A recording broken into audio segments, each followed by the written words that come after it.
Hi అండి. నమస్కారం. ఎలా ఉన్నారు? అందరూ బాగున్నారనుకుంటున్నాను. సో, ఈరోజు గురువారం కదండీ! బాబాకి ప్రసాదంగా సేమియా పాయసం అనేది చేస్తున్నాను సగ్గుబియ్యం వేసి. అది ఎలా చేసుకుంటున్నాను అనేది చూడండి. ముందైతే డ్రై ఫ్రూట్స్ అన్నీ వేయించుకున్నాను నెయ్యేసి.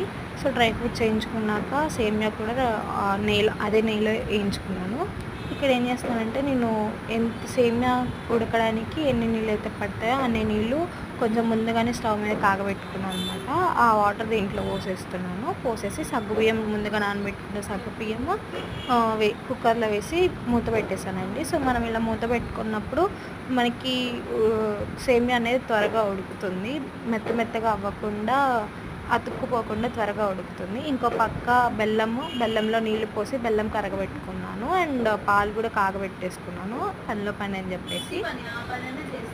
ఇప్పుడు బెల్లం నీళ్ళు ఏదైతే సేమియా ఉడికిన తర్వాత బెల్లం నీళ్ళు కలిపి దాంట్లో నేను ఇలాచీ పౌడర్ వేసానండి ఫ్లేవర్ కోసం. ఇలాచీ పౌడర్ వేసి అదంతా కలిసేలా కొంచెం బాగా తిప్పుకున్న తర్వాత మనకి స్వీట్నెస్ కోసం అండ్ అలాగే థిక్నెస్ కోసం నేను కండెన్స్డ్ మిల్క్ యూస్ చేస్తానండి. ఇక్కడ ఒక గరిట కండెన్స్డ్ మిల్క్ లేదా మిల్క్ మేడ్ ఏదైనా ఉన్నా సరే మనం యూస్ చేసుకోవచ్చు. చూసారా అండి, మిల్క్ మేడ్ యూస్ చేశాక ఎంత థిక్నెస్ అనేది వచ్చిందో మనకి. సో, నెక్స్ట్ వచ్చేసి పాలు పోసుకుంటున్నానండి. పాలు అనేవి మనం ఎంతైనా పోసుకోవచ్చు. అది మన ఇంట్లో వాళ్ళు తినేదాన్ని బట్టి చూసుకొని పోసుకుంటే సరిపోతుందండి.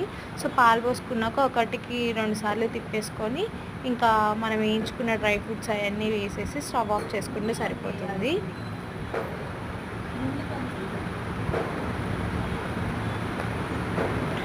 సో, ఇక్కడ నేను బాబాకి ప్రసాదంగా సేమియా అనేది తీస్తున్నానండి.